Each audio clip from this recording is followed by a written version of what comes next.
Bom, então vamos iniciar aí. Boa noite, Elton. O pessoal for assistir depois. Vamos para a nossa última aula aí, né? Da UC de instalação, operação e manutenção do sistema de refrigeração comercial. Aí na próxima semana, já no dia 4, a gente já vai iniciar uma nova UC, que é o mesmo nome, só muda agora comercial para industrial. Vai ter umas diferenças sutis aí que a gente vai ver ao longo também dessa nova UC. Certo? Então, na aula passada, pessoal, eu falei então sobre a representação da é, dos dutos na planta baixa. Se eu tiver um sistema dutado, ou seja, é um sistema que passa por um sistema de dutos ali para insuflar nos mais diferentes locais da minha edificação, eu preciso representá-los, né, com as dimensões corretas, após tê-los dimensionados corretamente, e a forma construtiva na planta, né, para saber como vai ser localizado, né, como isso vai ser constituído, onde vai estar preso, ancorado, né, para a gente ter uma noção construtiva ali do sistema. E além disso, pessoal, outra coisa que a gente precisa observar quando vai selecionar equipamento é o coeficiente de performance. Então, eu preciso de equipamentos que sejam eficientes. Até porque na, na área comercial, também na industrial, o fator de custo energético é preponderante. Eu preciso ter um sistema que tem uma performance com baixa energia, que ele tenha uma melhor eficiência, porque senão é falta ali de competitividade. Eu não consigo competir, né? Eu vou perder competitividade por questão, por exemplo, energética. Bom, a gente calcula o COP de duas formas. A gente tem um COP para o ciclo frio, né, que a gente chama de ciclo de resfriamento, né? O que que é? É a razão, né, a divisão entre o calor removido do ambiente e a energia consumida, né? Então, o COP é sempre um valor maior do que um. Já para o aquecimento, que é o ciclo quente, é a razão entre o calor fornecido ao ambiente, né? Então, se no ciclo frio é o calor que é removido, no ciclo de aquecimento é aquele que é fornecido, né? E a energia consumida, que no caso a gente chama aí de bomba de calor, né? E se tiver também um sistema auxiliar de aquecimento com condições operacionais projetadas. Bom, então em resumo, o COP o que que é? Uma medida de eficiência, né? O tanto que eu retiro o meu calor ali, seja para resfriar ou para adicionar no caso de aquecimento, com o menor trabalho possível de compressor, ou seja, estou gastando menos energia, né?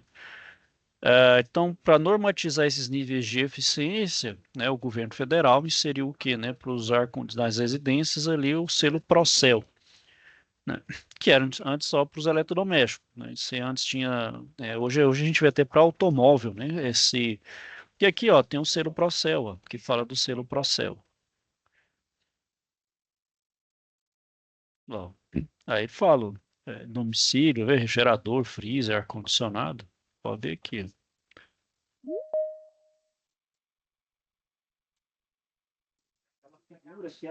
esse.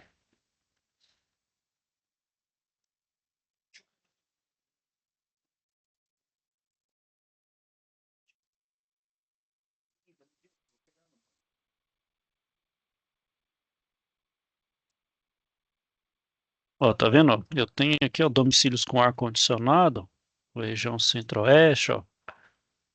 A porcentagem de domicílios lá com ar-condicionado, usa ó, quente-frio, ciclo reverso. Ó, equipamento é desligado da tomada? Ó. Sim, não.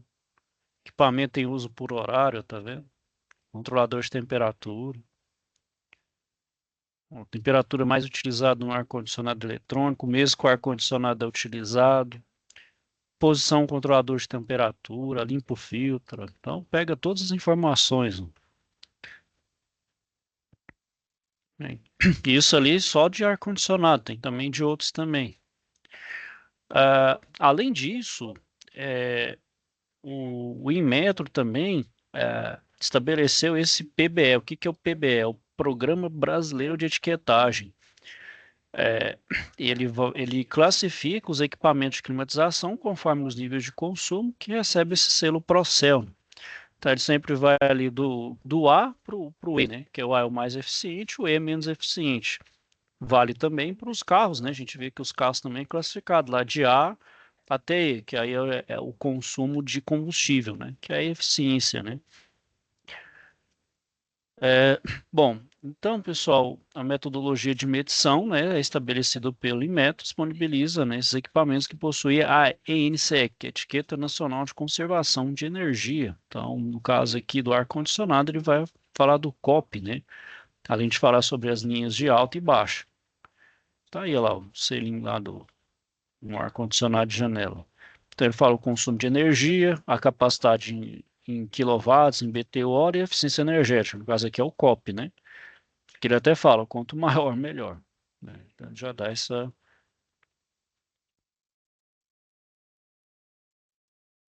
E além disso, pessoal, o Programa Brasil de Etiquetagem, lá, o Programa Brasileiro de Etiquetagem, ele tem esse também, é o PBE Edifica. Ele faz uma certificação igual aquela do Inmetro lá, de mais eficiente, menos eficiente, para construções, para as edificações comerciais, né? Ela foi desenvolvida então entre o Inmetro e a Eletrobras. Então, como você consegue essa etiquetagem? Pode ser obtidas então para as edificações comerciais, de serviços e públicas, e além disso para as edificações residenciais. Então, pode ser classificado de três tipos: unidades habitacionais autônomas, casas ou apartamentos, edificações multifamiliares e áreas de uso comum. Então, por exemplo, num prédio, você pode fazer individualmente, ou da área comum, ou geral. Né? Você pode fazer das três formas aí. Ah, e como é que é feito esses cálculos, né, esses critérios? Em três níveis de eficiência. A gente chama de envoltória, né, que é a volta da medificação, o sistema de iluminação e o sistema de condicionamento de ar. Então, que é conhecido pelas siglas RTQC e RACC. Então, o RTQC, ele é o requisito técnico da qualidade em edificação comercial de serviço e público. É uma portaria do Inmetro que regulamenta esses requisitos. E a partir de 2010, essa regulamentação foi passando por melhorias, e a partir de portarias complementares, no caso a RTQC, que é a complementar 17 e 16 de janeiro de 2012, depois passou para 29, portaria complementar 299 de 19 de junho de 2013, e depois uma outra complementar 126 de 19 de março de 14. Então, ele vai estabelecer uma classificação de edificações a partir da definição de níveis de eficiência de três sistemas: envoltório, iluminação e condicionamento de ar. Então, ele vai ter equações em cada uma desses parâmetros, que a partir delas você vai verificar o nível de eficiência da sua edificação. O que é cada um deles, pessoal? Isso eu vou falar aí.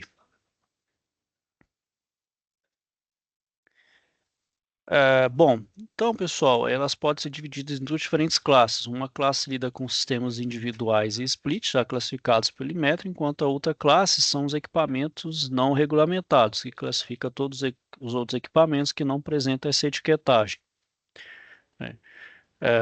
Então, por exemplo, os individuais, o split já é feito de forma individual pelo Inmetro.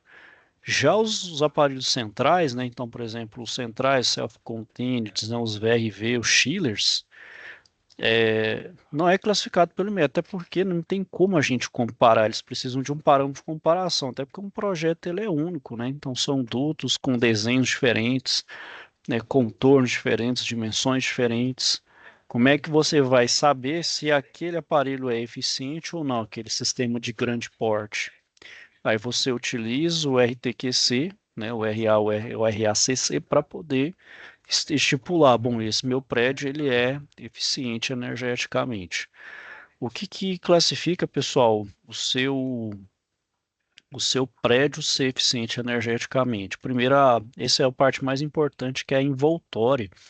A envoltória é tudo que está ali em volta do seu prédio, que principalmente absorva ou reflita, né, faz a reflexão da quantidade de energia solar. Então, seria os anteparos, sombras, sombreamento. Então, o sombreamento, de certa forma, é raio solar que você bloqueia ali, né? Você, de certa forma, filtra. Árvores, né? Então, árvores também ajudam na questão da absorção. As árvores, ela absorvem a luz solar para gerar o seu alimento, né? Para a fotossíntese. Então, parte dessa energia solar é absorvida. Também evita que ele vá para o seu prédio. Cor, né? Então, questão de cor, área envidraçada, né? Fazer aquele famoso espelho d'água. Ele é bonito, mas aquele espelho d'água ele funciona mesmo como um espelho. Bate ali, reflete, vai para dentro. Ainda mais se o seu prédio for envidraçado também, o seu prédio vira uma estufa. Então, formas, pessoal, de cercar o seu prédio para poder o quê? Trazer, então, eficiência energética. Né? Então, isso é importante porque você deixa o seu prédio mais arejado, ou seja, mais climatizado, conforto térmico, sem necessidade, por exemplo, de sem utilizar de forma artificial o ar-condicionado. Então, você não gasta tanta energia, você só deixa aquele tempo necessário para poder atingir o conforto térmico, mas é o mínimo de tempo possível. Ou seja, você faz isso com consequência gerando eficiência energética. É, Bom, além da envoltória, né, pessoal, a gente também tem a parte de iluminação, né, tem iluminações ali que vão gerar mais calor, né, então a forma como se ilumina para poder também gastar menos energia e poder ter o melhor aproveitamento de luz solar, mesmo tempo você tem que reter um pouco da luz solar, você também não pode bloquear demais, senão você perde ali iluminação natural. Corrente de ar, né, uma forma também, a corrente de ar para poder facilitar ali a troca térmica, né? Deixar minha casa mais arejada sem utilizar tanto, né? Apelar tanto para sistemas artificiais. Né? Bom, então aqui, pessoal, eu tenho o manual, ó, RTQC, ó. Tá vendo? Ele tem 203 páginas. Então aqui, ó, tem as definições, o que que é cada coisa. Então, pessoal, para quem tiver uma curiosidade, pode ler. Só que ela é bem completa e bem elaborada. Ela dá muitas coisas mesmo, tá vendo? O que é nível A, nível B, nível C, procedimentos de cálculo, transitância eterna, ó, tá vendo? Então tem procedimento para tudo. Ó, no envoltório, tá vendo? Ó, áreas, ó, cobertura em perspectiva, ó, dá exemplos, tá vendo? Parede de bloco de concreto, tijolo de cerâmica, laje de concreto, tá vendo? Então tudo aqui, ó, tá vendo? Ele dá também as equações. Um outro exemplo aqui, ó, fachada envidraçada. Ó. Então, por exemplo, tem absortância, são termos da radiação, né? Tá vendo? Ó, câmara, vidro, câmara de ar, ó, que também ajuda. Tá vendo a diferença? Então, ele vai ter exemplos aí, pessoal. Sempre vão dar uma olhada. Se quiser também, ó, uma edificação, tá vendo? A varanda interna. Olha, com projeção. Aí por isso você vê algumas soluções de prédio, projeta a varanda ou joga mais para dentro, depende também de projeção ali de solar, né? Então vai muita coisa em consideração, tá vendo? Ângulo de sombreamentos também leva em consideração, ó, tá vendo? Área sombreada. É uma norma mesmo, pessoal. Mas se vocês quiserem dar uma olhada aí, fiquem à vontade. Não vou explorar aqui porque sai do nosso escopo aí, né? Bom, e além disso, pessoal, tem um pré-requisito que envolve o isolamento térmico, né? Então, das edificações que precisa adotar sistemas de aquecimento artificial. Então, aqui, se eu estiver lidando com um sistema de aquecimento, né? Isso é para países frios, né? Dificilmente a gente vai ver edificação tendo que aplicar aqui no Brasil, né? Até porque a gente utiliza mais ao ciclo de resfriamento. Né? Ele também, mesmo esse sistema de aquecimento, ele tem que atender esses indicadores mínimos de eficiência para cada sistema. Bom, e também, pessoal, os condicionamentos de ar é denominado de duas formas distintas, dependendo do condicionador, são avaliados pelo PBE em metro ou não. Então aqui a gente tem o site, né? Vai ter uma lista desses modelos, formados por condicionadores que não estão abrangidos por nenhuma norma de eficiência, tem que ser avaliado a partir desses desempenhos. Bom, e outra coisa aqui, pessoal, outra informação também, né? Com uma classificação parcial, pode ser certificada lá. Então, não necessariamente você tem que submeter todo o seu prédio pro PBE lá, né? Para ter a certificação. Você pode fazer em cômodos, em partes específicas.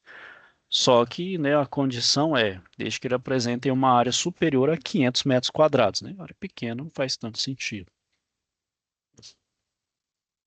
Então, por exemplo, se a carga térmica de pico de edificação for igual a 350 quilowatts, ou seja, 100 toneladas de refrigerante, então o meu sistema tem que ser do tipo central, né?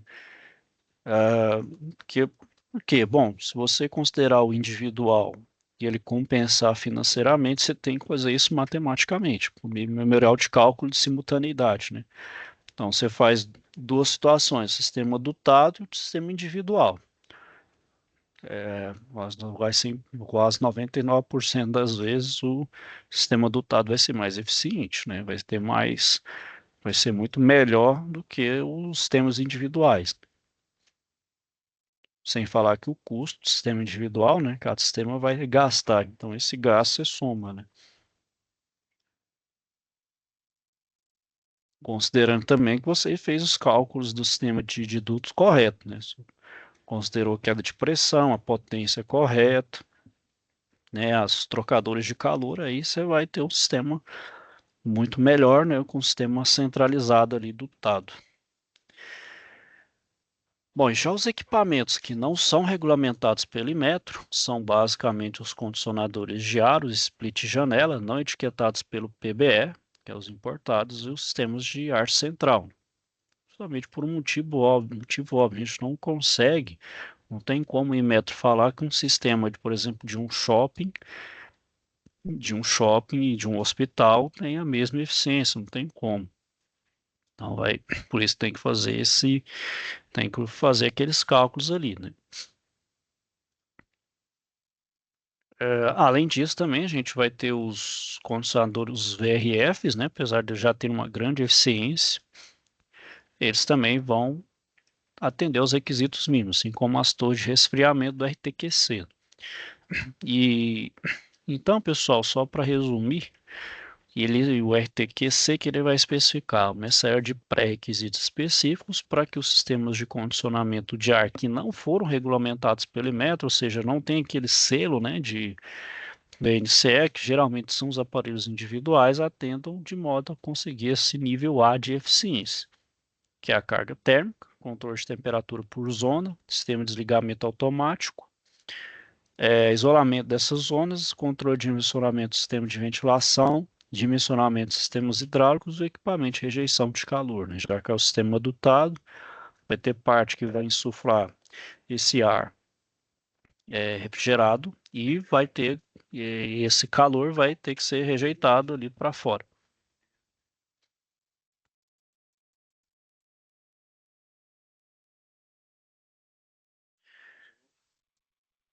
Bom, e além do RTQC, o Inmetro também desenvolve o RACC, que é o Requisitos de Avaliação da Conformidade para a Eficiência Energética de Edificações, né? Nome bem longo aí, né?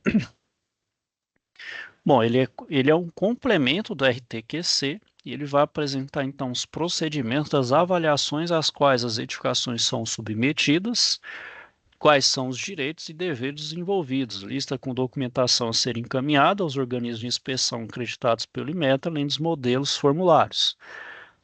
Bom, o RTQC ele vai mais para a parte técnica, né? O que você precisa ali para os cálculos, memorial de cálculo.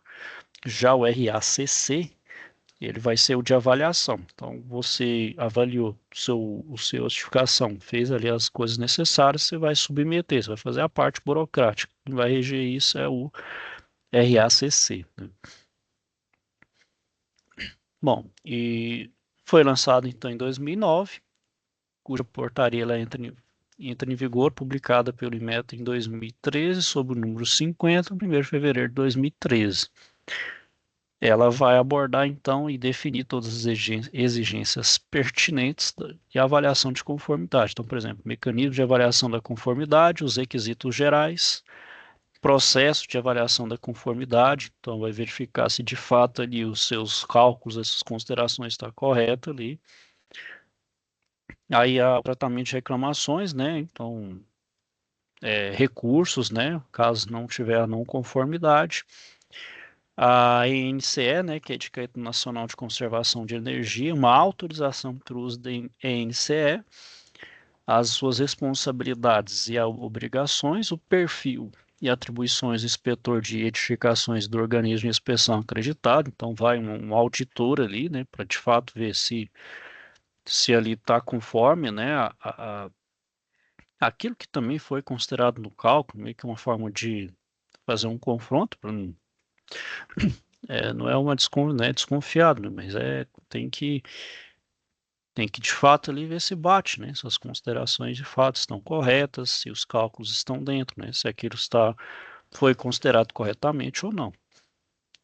E pode ser que até uma coisa que você não deixou de calcular, a pessoa vai lá, olha, esqueceu de considerar isso. Então, você ganha uns a mais ali, né? Você consegue melhorar o seu nível de eficiência. E além disso, o formulário, né, de solicitação da etiquetagem e suas instruções de preenchimento.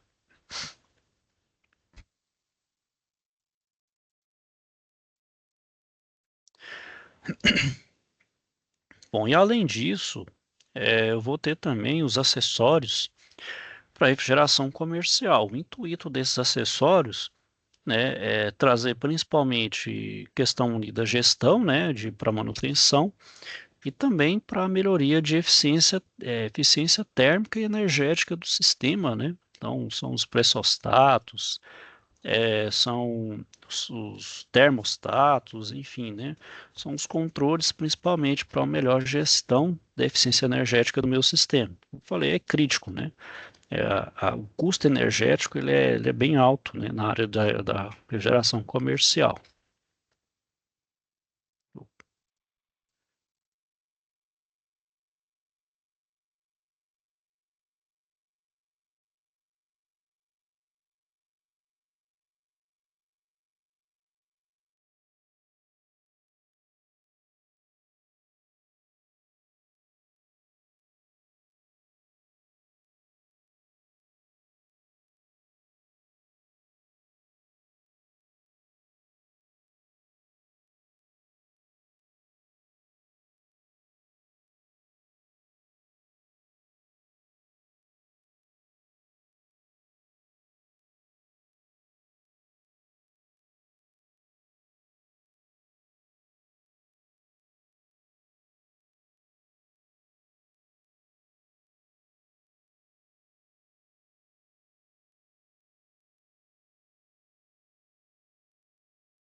Compartilhar aqui só a tela, que eu sei que pesa pra caramba aqui só.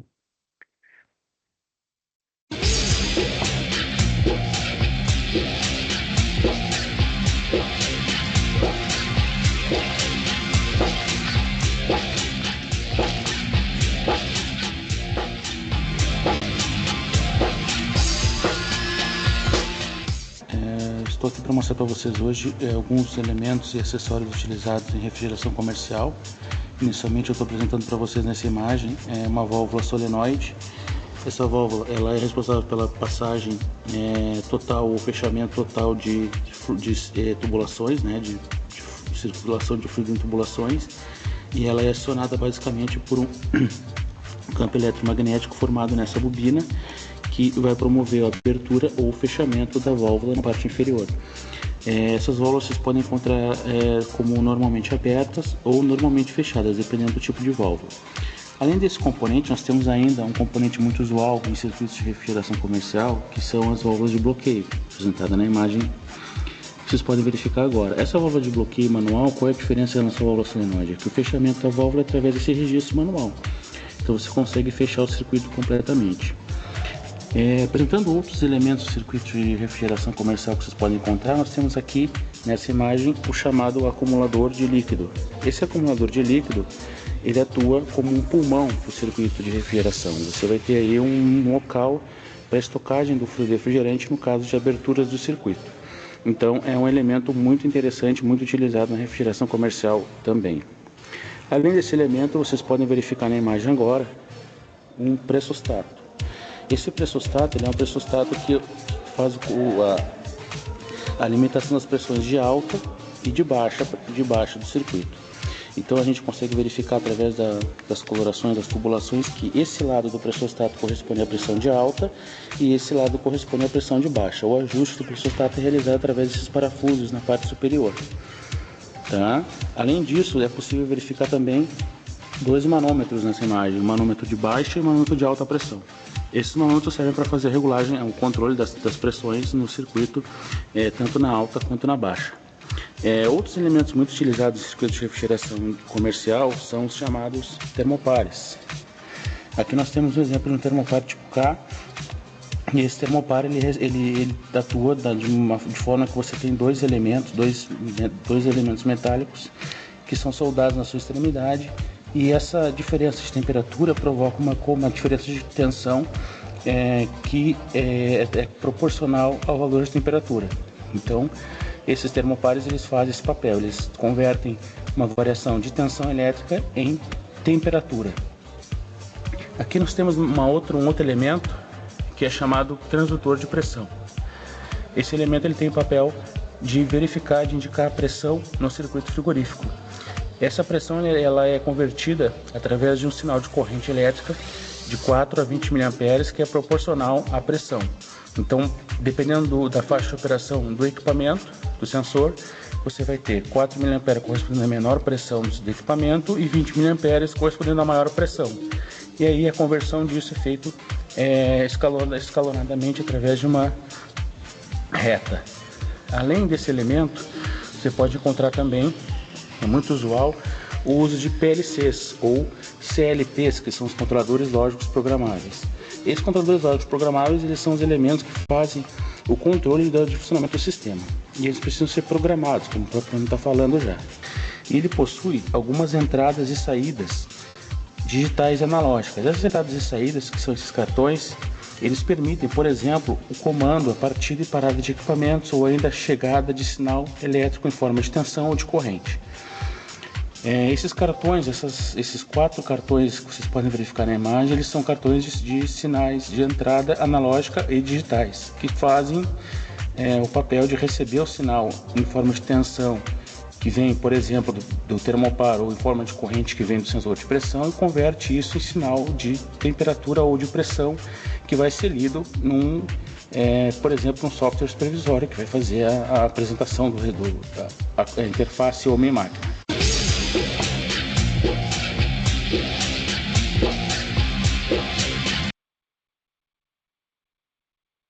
Bom, continuando então, pessoal.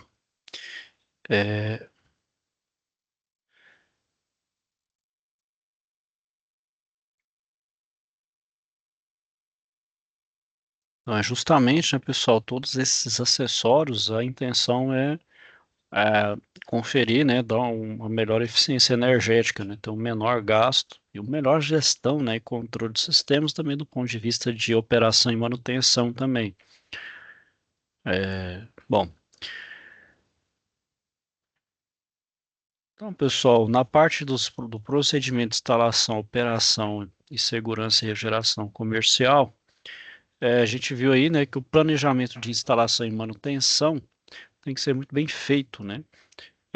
Então, se a gente perder tempo aí, ele é relativo, né? Na verdade, perder tempo no planejamento, isso serve tanto para projeto, qualquer outra área ali, a execução vai ser um tempo menor e de uma forma muito mais assertiva. Até porque se você faz um planejamento ali meio meia boca, mal feito, a sua execução ali fica com muito retrabalho e acaba que talvez você nem chega no final, não consegue executar nem conforme foi planejado ali. Foi tão mal planejado que você não consegue chegar no fim, né? Fica aquele ciclo que não consegue nem dar um feedback, né? Uma melhoria, você não chega no final.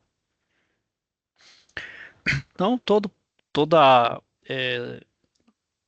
grande atividade na manutenção, né? Uma grande intervenção, ou até mesmo uma pequena, você joga ela como se fosse um projeto de fato, né? Então, você define muito bem o que vai fazer, né? Então, qual que é a intervenção que vai ser realizada, né?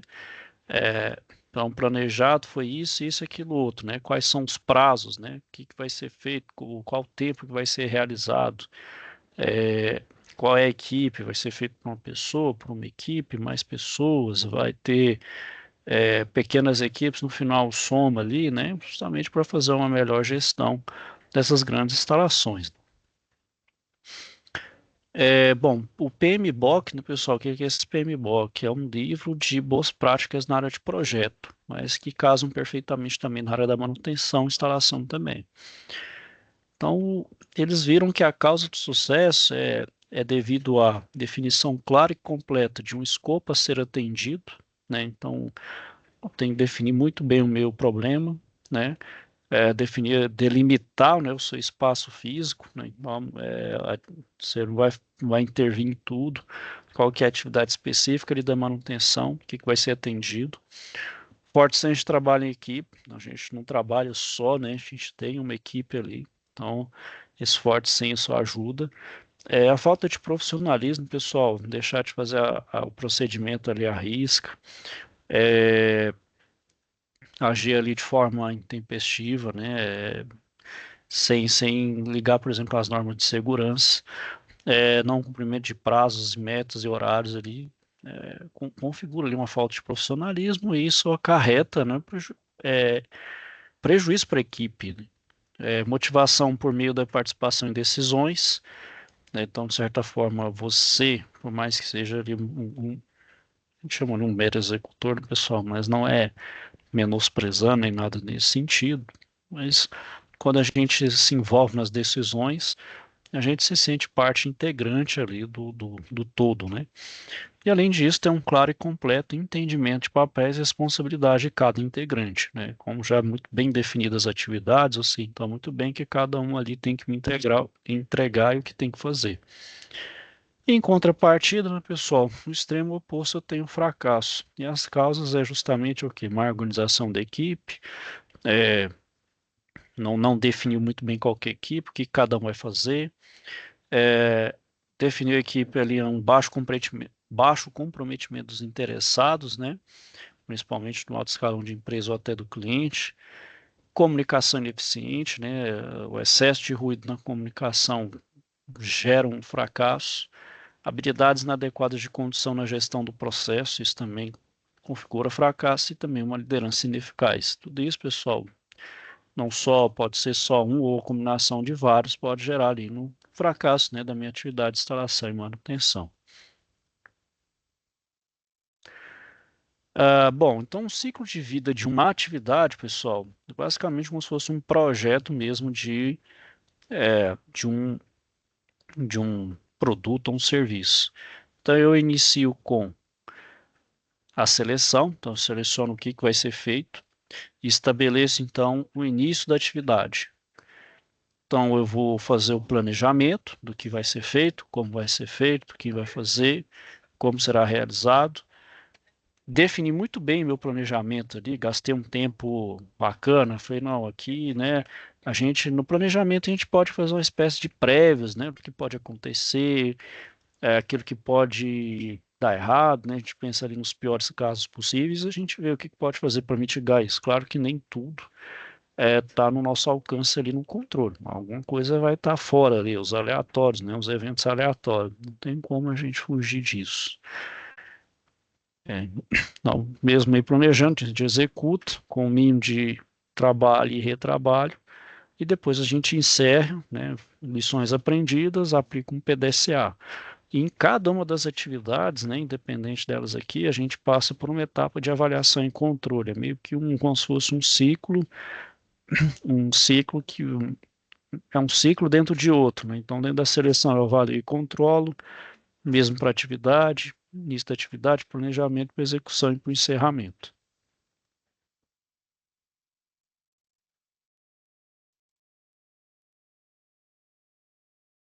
Então, por exemplo, no planejamento, dentro dele, o que que eu vou desenvolver? O orçamento, né? Então, por exemplo, antes de desenvolver o orçamento, eu vou o quê? Destrinchando. Eu tenho uma tarefa maior, eu vou destrinchando, eu vou decompondo ela em tarefas menores, a gente chama de tarefas, esqueci o nome, a gente chama, é uma tarefa elementar, que é aquela mais básica, não tem como a gente dividir ela mais, né? Chega numa parte indivisível.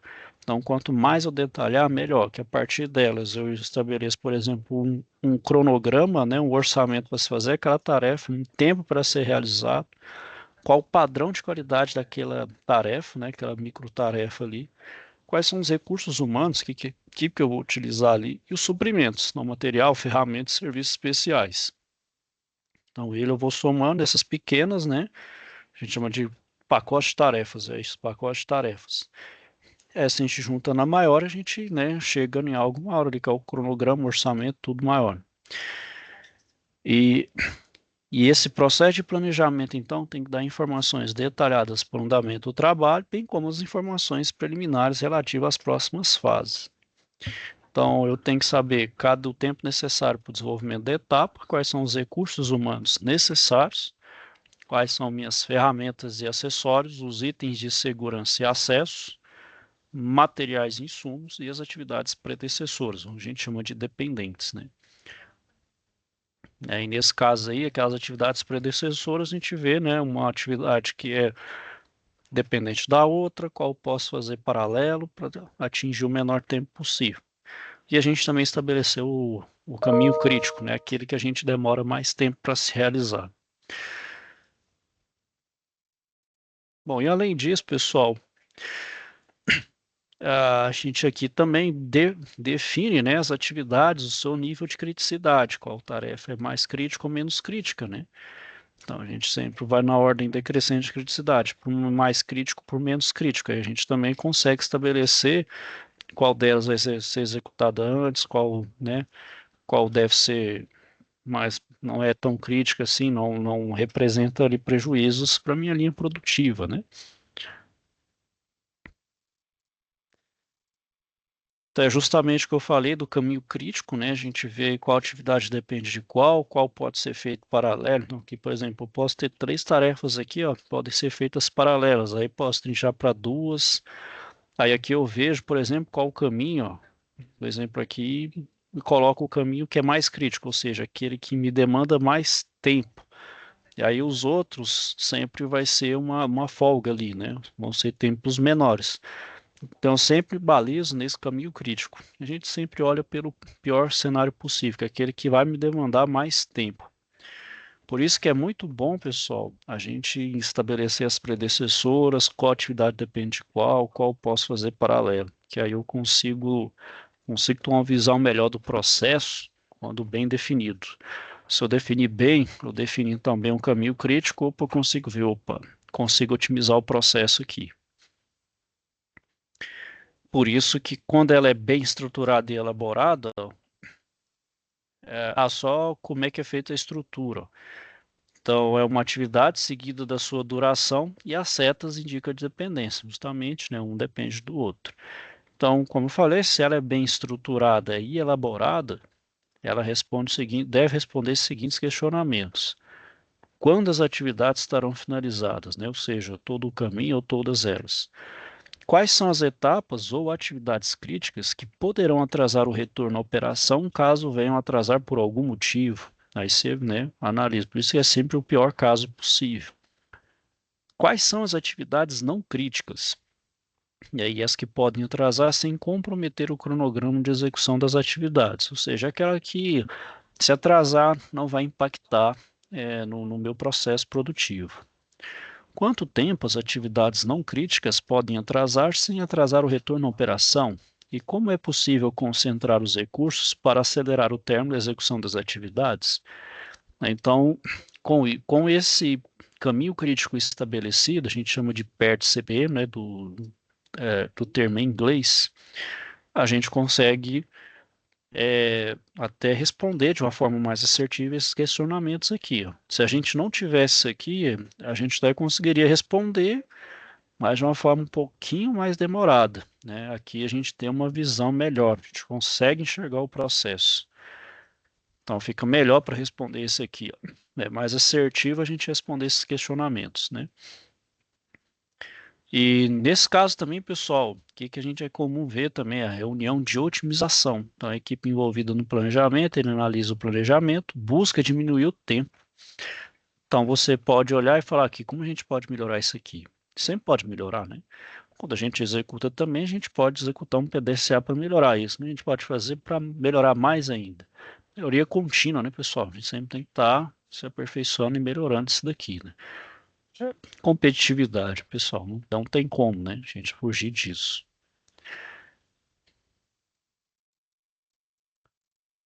Bom, e na fase da execução, planejei muito bem ali, né? Beleza, agora eu vou executar.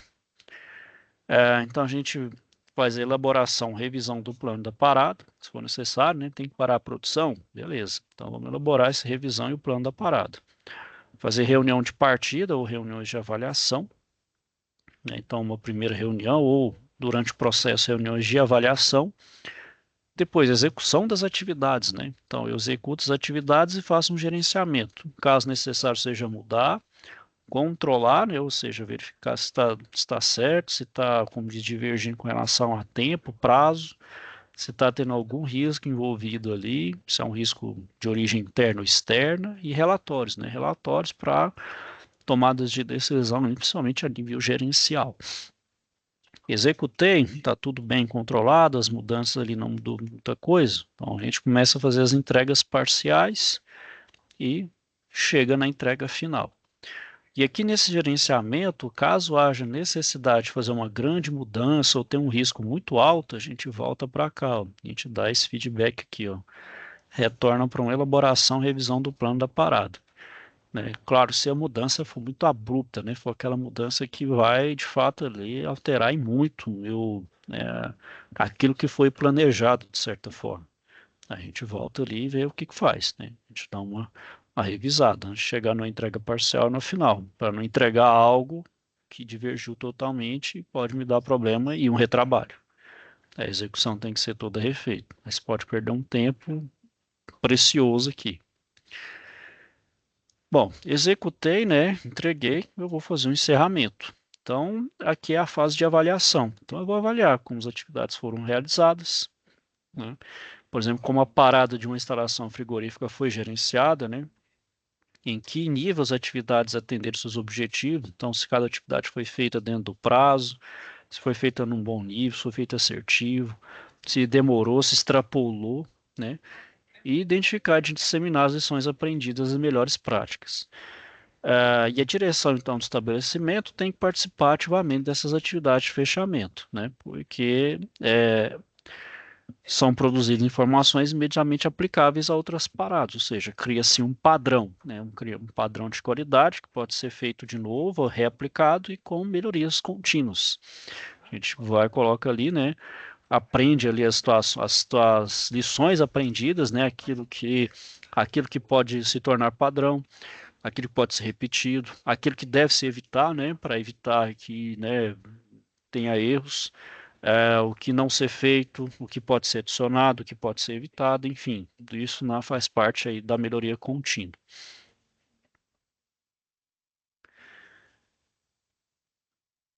Bom, e o meu sistema, por exemplo, pessoal, na manutenção, ele vai ter duas origens, a origem elétrica, né, elétrica e a parte mecânica.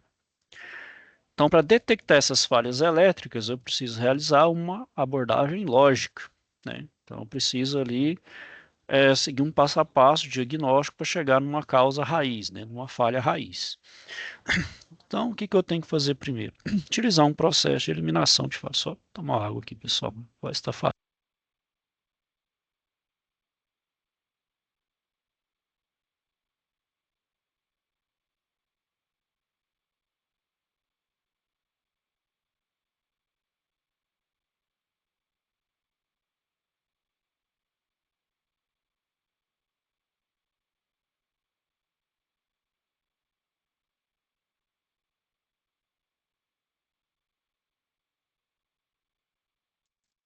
É, bom, pessoal, então a gente utiliza um processo de eliminação de falhas, onde a gente vai fazer uso dos instrumentos de medição. Então, por exemplo, o alicate, né, o alicate amperímetro, né, o multímetro, dependendo ali do nível de intensidade corrente, né?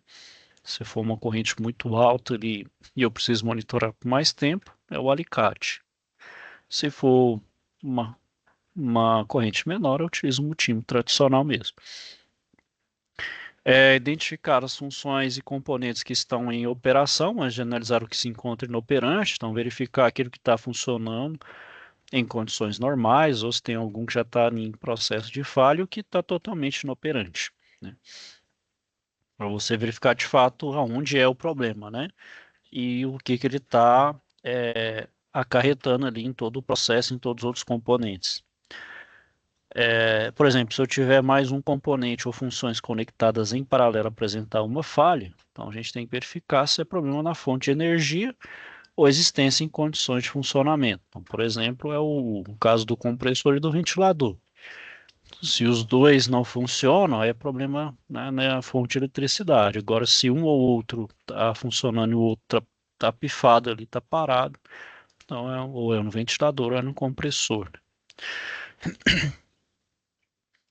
E se eu estiver lidando também com placas eletrônicas, que é o que acontece hoje, né? Não substituir uma placa de imediato, né? Principalmente se a gente estiver lidando aí com VRF, né? Então, VRF, uma placa de VRF ali é em torno de R$ 10.000 fácil. Então, o que a gente faz? Testes. A gente testa ali principalmente os componentes críticos. Geralmente ali um capacitor, geralmente ali um diodo, né? Uma resistência. Onde eu trabalhei, onde fazia manutenção de ar-condicionado, um cliente estava com um problema no VRF. Não fez todos os testes, pegou a placa. Aí na placa, né, um cara que tinha uma boa noção ali, tinha um conhecimento ali, fez o teste, verificou então que era o capacitor. Então, trocou o capacitor, um daqueles grandes, acho que a plaquinha é dessa aqui, ó, acho que é da LG. Placa condensadora, acho que é esse da LG. Um bichinho desse aqui, é um desses dois aqui. É um desses dois. Não sei qual que é o modelo, mas tá vendo? Mas era esse aqui, era em torno, tá vendo? R$ 11.500. Bem caro. O problema acho que era um desses condensadores. Acho que era desse condensador maior aqui, ó. Tanto que era mais caro um pouquinho. Aí, por exemplo, 11.500, 12.000, o cara fez o serviço ali nos seus 2.500, R$ 3.000. Mais aquele capacitor ali, acho que foi em torno de uns R$ 200. Não foi muito caro, né? Claro, visto pelo preço da própria placa. Bom, porque ele fez os testes corretos e viu, olha, um capacitorzinho ali com problema. Trocou, zerou o VRF e tal, trabalhando lá, contente, sem problema. Justamente ali, né? Não substituir, porque a gente, não, já, a gente não sabe o que que é, já troca a placa. Olha o preço da placa, ainda mais VRF. Então, se eu tiver uma noção ali, principalmente fazer testes elétricos. Bom, então, no caso de uma falha elétrica, sempre verificar estado de conexões, né? Verificar se está bem parafusado, se não tem mau contato. Verificar se a tensão está disponível e correta. Verificar as condições de alimentação, por exemplo, mau contato, disjuntor desligado, desligados, os bordos soltos, né? Certo, pessoal aí, Elton, Roberto, tudo certo?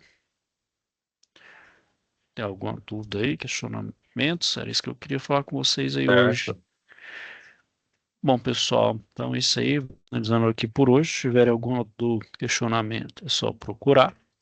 Vou desejar a todos, então, uma boa noite aqui, pessoal. Com Deus e até a próxima aula.